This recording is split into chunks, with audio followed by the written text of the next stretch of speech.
Coming up on American Black Journal, Michigan's only historically Black college and university is reopening with a new focus and a new mission. I'm going to talk with a man who is restoring the legacy of the Lewis College of Business. Plus, we'll take a closer look at the history behind a longtime symbol of racism in Detroit, the Birwood Wall, and a performance by Marygrove dance students. Stay where you are.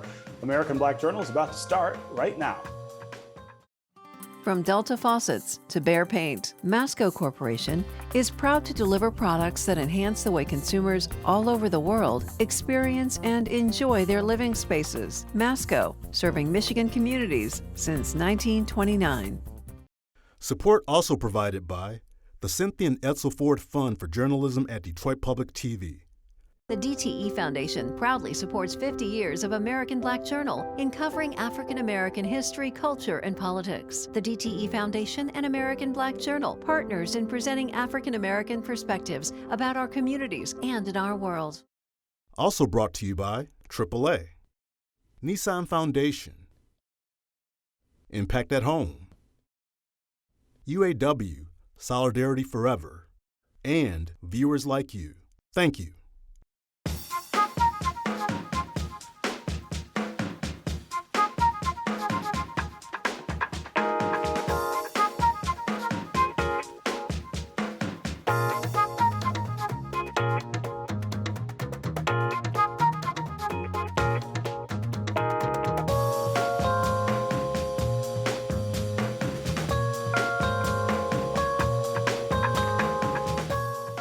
Welcome to American Black Journal. I'm Stephen Henderson.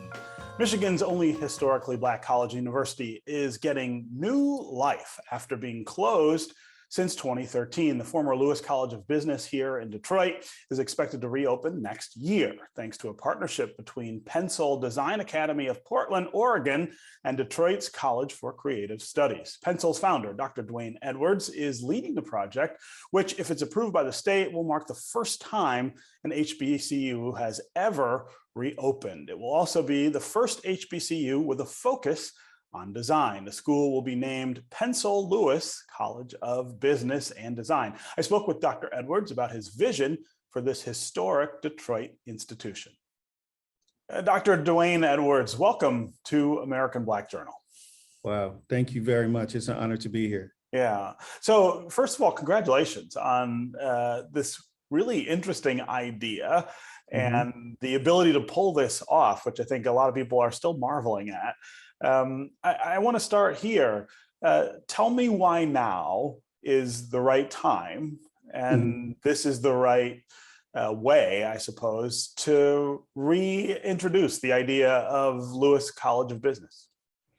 Well, sir, it's not really a now. It's been brewing for decades, and I would say decades for me, being over 3 now that I've been in this industry and been in the footwear industry. And when I started 3 decades ago, I was only the second African-American in the entire footwear industry. And over the years, those numbers slowly increased. And it wasn't until I left the industry in 2011 to really focus in on the problem of how do we better educate, Black students to the opportunities of what could be possible on the design side of career aspirations. And then the number doubled. Once I was able to leave, it doubled because there was just an individual category, academy that was focused specifically on it. And, as we look at our current HBCUs, which are amazing institutions, one of the areas of development and opportunity is on the design side. As you know, they're extremely strong on the legal side and the business side and the engineering side. But one area that has been really underdeveloped is on the physical design side. And last year, after, obviously as the unfortunate events of George Floyd happened last year, you start to hear about all these amazing contributions being made to support Black communities by major corporations. And a lot of those dollars did go to historically Black colleges and universities. But when it came to the design dollars, some of those design dollars, they were coming to me because I was really the only learning institution that really trained and developed Black talent from a design perspective. Mhm. And the request came in as, hey, can you help us work with HBCUs? Hey, can you help us find, more Black talent? And it was really through a casual conversation I was having with an alumni here in Detroit. And he was the first one in October to tell me, Detroit had at one time had a historically Black college and university. And so that was really my first time being made aware that there was an HBCU here. And I immediately jumped online and my team jumped online and started Googling and trying to find everything we could learn about it. And we were blessed to get in contact with the family and speaking with the family, understanding, what the history was and why did it close and how for, close to a decade, they've been trying to resurrect the college but with no real success. And so I was like, hey, you know what, I can figure this out. And if I could figure it out, would you want to work with us? And they said yes. And so about 11 months later, we got it figured out. So there are lots of, as you point out, schools of business here in Detroit and Metro Detroit and the state of Michigan. Why not attach this effort to one of those? And what's the importance in your mind of saying, no, you know what, we're going to do this as an HBCU and as the only HBCU in Detroit? It needs a singular focus. It's great. The schools here are amazing, some of the best in the nation, but none of them focus specifically on people of color. Mm-hmm. And that was what we did for the last 11 years with our academy. Even though, we're an inclusive academy, just like HBCUs are, we became the go-to destination. If there was a Black kid anywhere around the world who wanted to get into our industry, they came to us. And it was that singular focus that's been missing for all of these decades, is because, yes, other design schools and colleges around the country, they have design programs that are also inclusive.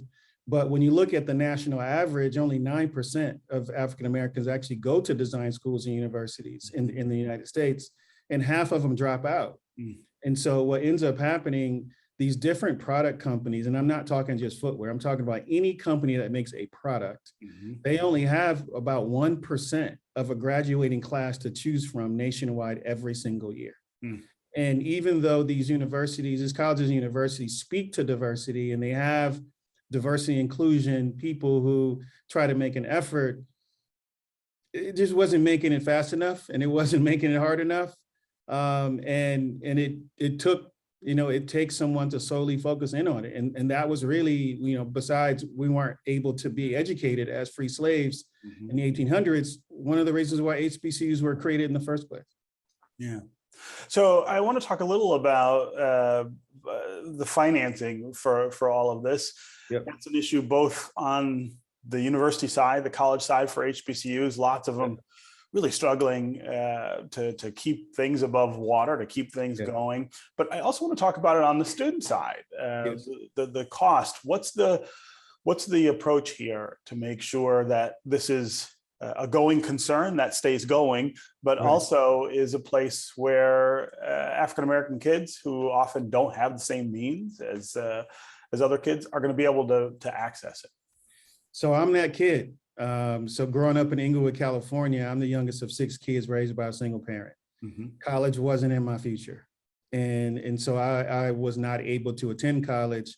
One of the biggest two primary reasons is a lack of awareness of where I should go. And 2, no money to actually attend. Mm. And so once I got into the industry and I started to understand how the corporate world works and understanding the relationship between corporations and colleges, it's this really weird standoff where the industry wants the colleges to create more, career focused, relevant, degrees, but then the colleges wants the companies to give them the money to create these things. Mm-hmm. So there's this standoff, so nothing really ever happens.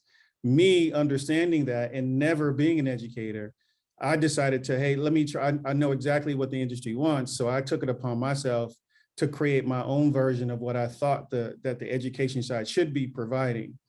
and I made the companies pay for it. Mm. So I did it on my own dime the first few years, just so I can have proof of concept.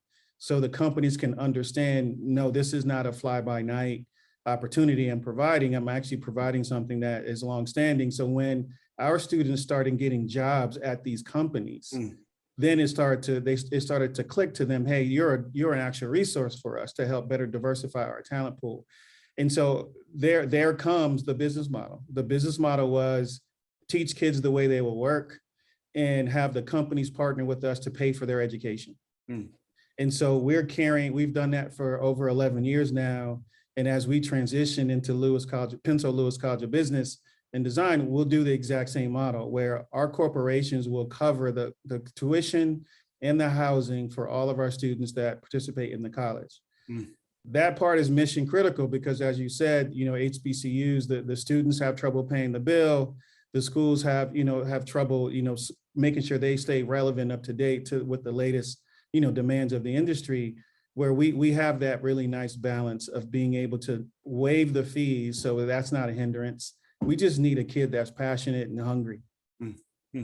So I want to go back to something you said earlier, and I just want to make sure we emphasize that point. You said that when you started in the industry, you were the only African-American designer. Only one, man. That is remarkable.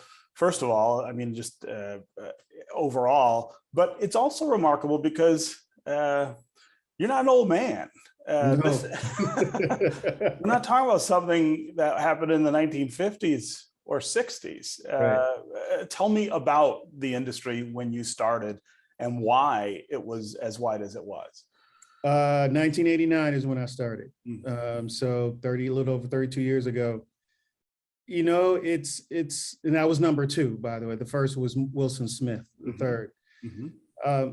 It was just never important. I mean, the industry, the footwear industry, sportswear industry in general is dominated from a white male perspective. Even women are struggling to make waves. They've made a lot more strides than we have. But it's just always been, that's the way it's always been. But also the other thing, the way it's always been, is they've always had Black athletes be the face of these organizations. And so I've always challenged every company I worked with being hypocritical. You're putting a Black face out in front of the world for people to believe that your products are for them, but yet they're not people in the background designing, developing, marketing, promoting the products. And because they didn't have to do it, and because they didn't personally see the reason why it would be a good thing, because they're not of color and they don't know the struggle, they don't know the lack of opportunities that we have, there was no real reason for them to do it if it was working, right? Most companies don't fix things that's working. And so it just needed some very direct attention. I mean, even with what Beyonce has done with her career, where she, Vogue magazine said, we want you on my cover. And she's like, yes, if a Black photographer shoots me, first time ever, there's a Black photographer on the cover of Vogue. Same with Serena Williams, when she says Nike, hey, I want people who look like me designing my products. And there wasn't. And then she made sure that happened. We have to be more directive in asking for what we want. And in some cases, we might have to demand it. And how is that going in the shoe industry now? It obviously looks different than when you started, but how different is it? It's different in the sense of there's about 85 Black footwear designers, but that's 32 years later though. And when you look at women, there's less than 20. Wow. In the entire industry. Now, I got a wife and daughters. We like shoes, right? and so for just that small of a number of Black women to be in this industry is a travesty. Yeah. And that was the part that also attracted me to Violet T. Lewis's story of her entrepreneurial spirit and just, hey, all right, I don't see it, so I'm gonna figure out how to make it happen. Right. Where she created the school as a secretary school because she was the only one working in these offices. And so it's not until we take control of our future and design the one that we want to see is when things start to happen. But we still have an awful long way to go. I mean, 180 is unacceptable. It's unacceptable considering the billions of dollars corporations spend with Black faces in the front representing them, and then those Black dollars also supporting that organization in return. We're slowly getting to $100 million, invested. Target did that single-handedly, right? So Target single-handedly did that. And that was one of the reasons why we really want to work with them is because that they put their money where their mouth is. Sure. Same with the Gilbert Family Foundation. It's not about the dollars. It really mattered. It really mattered to them. And that's why they're putting forth the effort and energy. And that's why we're working together. We turn now to another part of Detroit's history. The Birwood Wall served as a symbol of racism when it was built 8 decades ago, and it still exists today. Bridge Detroit teamed up with NBC News to dive into the history of the wall that segregated a Detroit neighborhood and to talk with people who lived near it. One Detroit senior producer, Bill Kubota, gives us a closer look at the legacy of the Birwood Wall. If you see it today, you happen upon it, you just assume it's there for decorative purposes. A cinder block wall with a few different names. The Wailing Wall, the Birwood Wall, the 8 Mile Wall. It's just south of 8 Mile Road, built by a real estate developer to separate people by race 80 years ago. I thought about it a lot. Tori May's been here 20 years. Just makes you angry. One Detroit partner, Bridge Detroit, teamed up with NBC News to tell the wall's story, which caught former Detroiter Johnny Smith's eye. She's with her children visiting from California.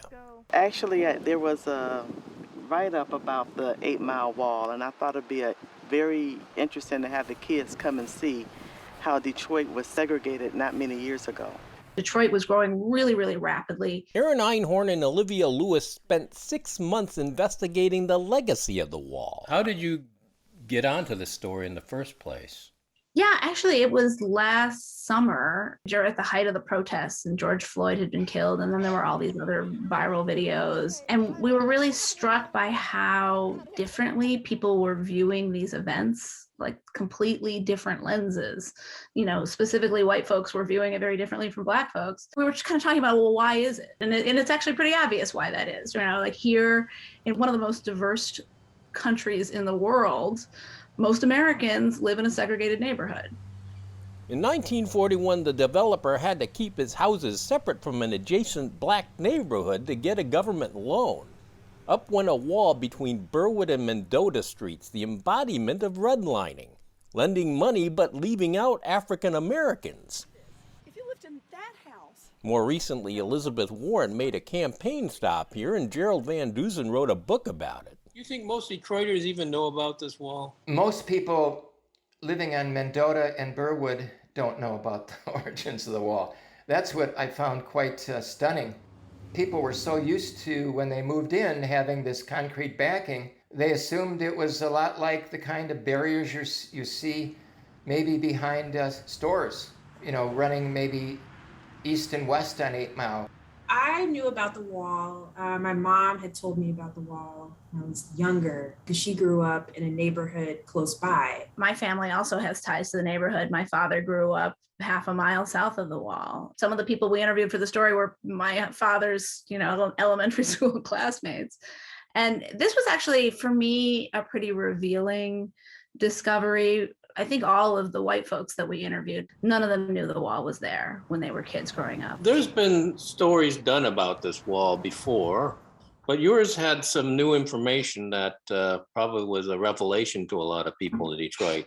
I think one of the things that was really interesting about our story and what makes it a little bit different is that there is this ongoing story about one family. The Cruz family came from Alabama in 1918 to the area near 8 Mile Road. It was Greenfield Township back then. They settled here in a tar paper shack. We talk about a family who comes to Detroit, sets up their own neighborhood essentially, and is fighting for housing rights and access to housing early on. And then to see that play out over decades, I think is really important. When we were getting started on this project, we were trying to figure out, well, okay, who built the wall? And we talked to experts and nobody seemed to know. And this was surprising because the wall's, as you said, gotten a lot of attention in recent years, but missing from that narrative has been who built the thing. A dive into the archives revealed the developer, a prominent Detroiter from a prominent family, even today. James T. McMillan and his two sons were the people who built the wall. James T. McMillan's grandfather was James McMillan, who represented Michigan in the United States Senate around the turn of the 20th century. It's important to know who was behind things just so that we can go back and see how history played out. I think that people want to know not only who was responsible, but to hold people accountable and see how can we move forward and how have we moved forward. And so I don't think it's necessarily always a standpoint of blame, but how can we learn from this and do better in the future? During the war, Detroit attracted more factory workers, causing a massive housing shortage. As the Birwood Wall went up, so too the Sojourner Truth Federal Housing Project, meant for African-American war production workers on the Northeast Side. Trouble was, white people showed up when they tried to move in. That particular incident, the riot, maybe even that is lost to history for a lot of people in Detroit. Pretty much lost as well. It still stands. And I went over there one day fairly recently, and I was talking to the current manager of the public housing unit. They had no idea of the history of that structure and what had taken place during the war years. Gerald Van Dusen wrote a book about the Sojourner Truth riot, too. A riot instigated in part by a priest at a nearby Polish Catholic church. And the arrests were primarily of blacks, even though whites were doing just as much of the pushing and pulling and rock throwing and the like. As the country united against the Germans and Japanese, in Detroit, the arsenal of democracy, a fight was on to keep society segregated. And the rules simply said this, that if you're going to put up housing, public housing, if the neighborhood is predominantly black, then the housing will be exclusively black. If it's predominantly white, it'll be exclusively white. If it's a mixed neighborhood, well, theoretically, it could be mixed, but never was it mixed. It was going to be one or the other, and typically it was in a mixed neighborhood, it was white. Sojourner Truth became a rallying cry. A conflict over housing and race heard nationally. The Birwood Wall incident, the Sojourner Truth incident, and then the hate strikes at the Packard plant and other factory plants really precipitated the race riot of 1943, the biggest riot of the war. I was driving recently down a broad boulevard that had a grassy median down the middle, right near the border of Detroit and Grosse Pointe, and thinking like, oh, I understand why this was here. A lot of those broad boulevards with grassy medians were built for the same exact reason this wall was built. We have all these legacies in all these different places, and we may not even know they're there. That is going to do it for us this week. As always, thanks for watching. You can find out more about our guests at AmericanBlackJournal.org, and you can always connect with us on Facebook and on Twitter. We're going to leave you now with students from the Institute of Dance at Marygrove performing to the sounds of Motown. Enjoy, and we'll see you next time.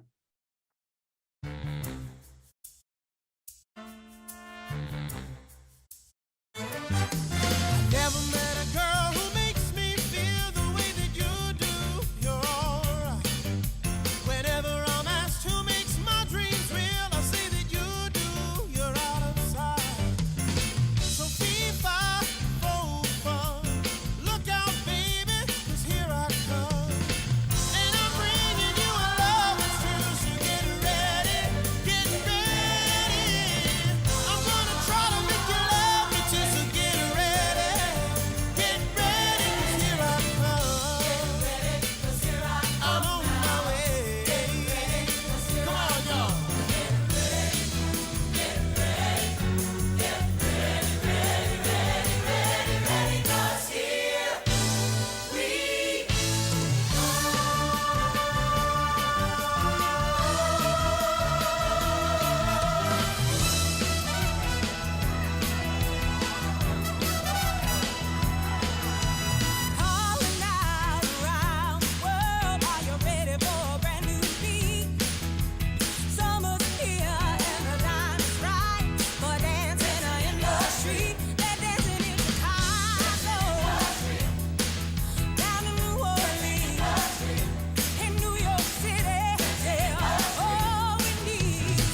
From Delta faucets to Behr paint, MASCO Corporation is proud to deliver products that enhance the way consumers all over the world experience and enjoy their living spaces. MASCO, serving Michigan communities since 1929. Support also provided by the Cynthia and Edsel Ford Fund for Journalism at Detroit Public TV. The DTE Foundation proudly supports 50 years of American Black Journal in covering African American history, culture, and politics. The DTE Foundation and American Black Journal, partners in presenting African American perspectives about our communities and in our world. Also brought to you by AAA, Nissan Foundation, Impact at Home, UAW, Solidarity Forever, and viewers like you. Thank you.